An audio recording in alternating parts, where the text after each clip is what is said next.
Explain like I'm 5 why only hydrogen is regarded as fuel of future and not other elements.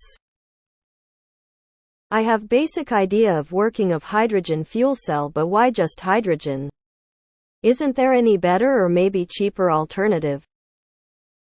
I know it's bit complex for explain like I'm 5, but I would appreciate your answers.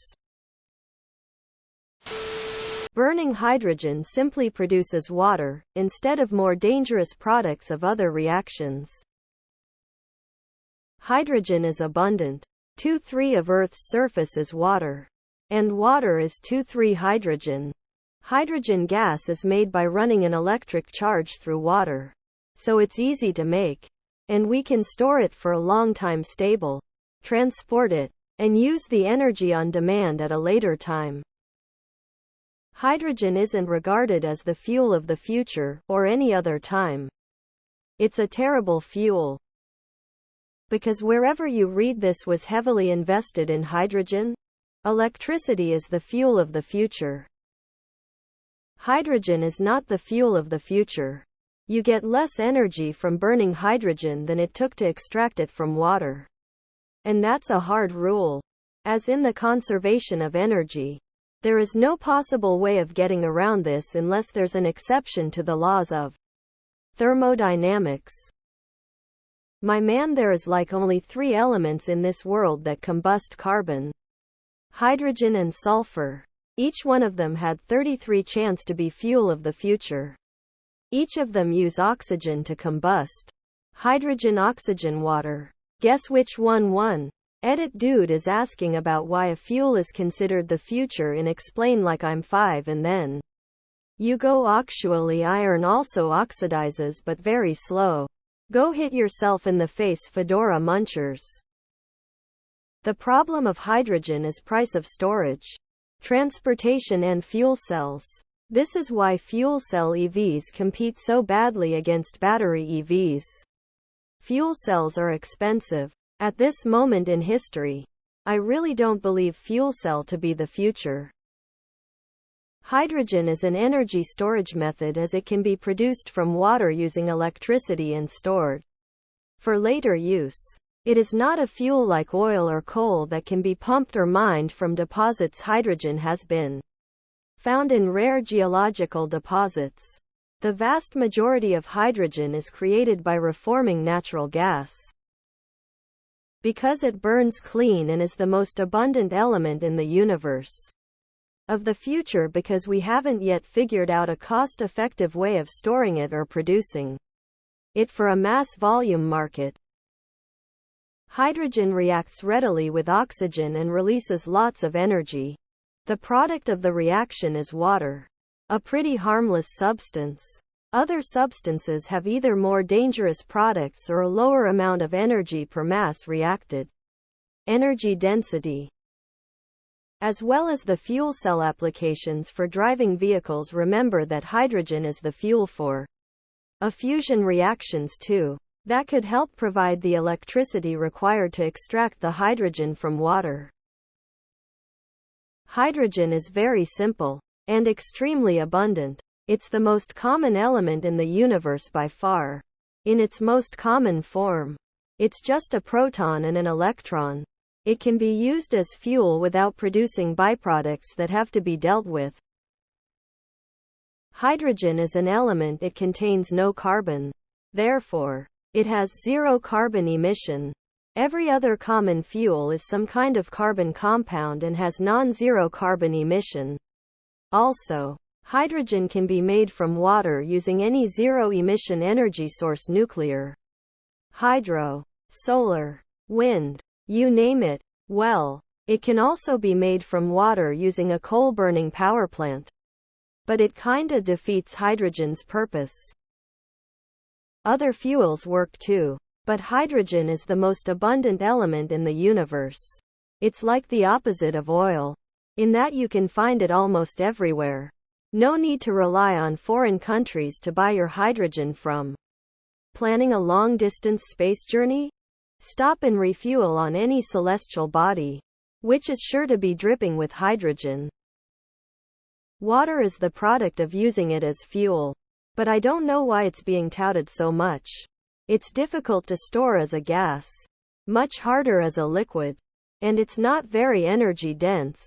Longer-term storage is especially difficult because those tiny molecules make their way through almost anything. Methane is easier to store as gas or liquid, over 3 times as energy dense as a gas. And it produces CO2 and water. Yeah, I know. CO2. But if you make it using atmospheric CO2 using clean energy as you should hydrogen in this same case, it comes out carbon neutral.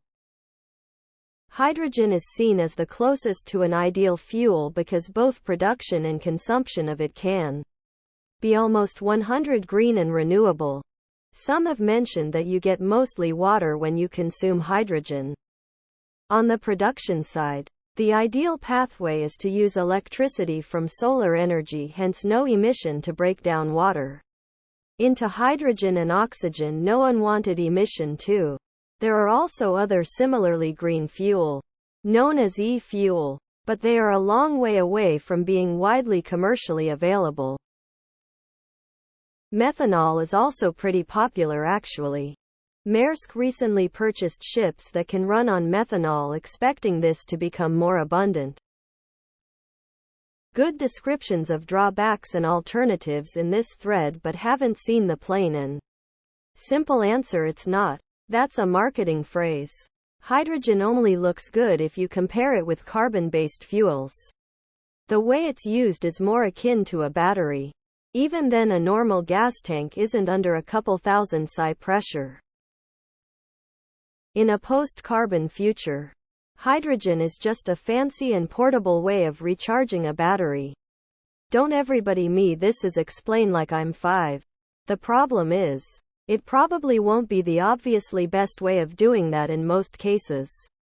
It's better in theory than carbon-based fuels for, say, powering a car, because its emissions are less of a problem. Nothing else besides hydrogen or hydrocarbons that combusts comes close in terms of energy density. Or at least nothing we can readily construct an engine around. It'd be pretty neat to see a magnesium burning car, but not very practical. 'Cause it's easy to refine from water and relatively abundant practically anywhere on Earth and throughout the universe. People that invoke hydrogen as the future fuel, however, neglect the extra steps toward cleanly and efficiently using it. While you can burn it, it's a horribly inefficient way of utilizing it in the efficient way. Fuel cells are expensive and fiddly technologies. I know we're talking about hydrogen as a fuel for internal combustion, but it's also considered the nuclear fuel of the future. Hydrogen is relatively incredibly easy to fuse into heavier elements like helium, and it potentially has energy densities that are orders of magnitude above any other fuel source. Combined with its effectively unlimited supply here on Earth, and you have a fuel that can effectively end energy shortages, although distribution will still be a big expense. Per weight, H2 gas has the single highest chemical potential energy possible. Or more explain like I'm 5. It can do a lot of stuff while not weighing a lot. Burning hydrogen releases a lot of energy. And hydrogen, having no neutrons and very few protons, is also incredibly light. Also, burning H2 with O2 just makes water. No other nasty byproducts. A couple of reasons. Burning hydrogen only produces water as a waste product. Hydrogen is the most abundant element in the universe. And this is a fringe benefit that only really applies to rocketry. Under sufficient temperatures and pressures, hydrogen can be compressed into a metallic form, allowing you to store more mass of hydrogen in a smaller space.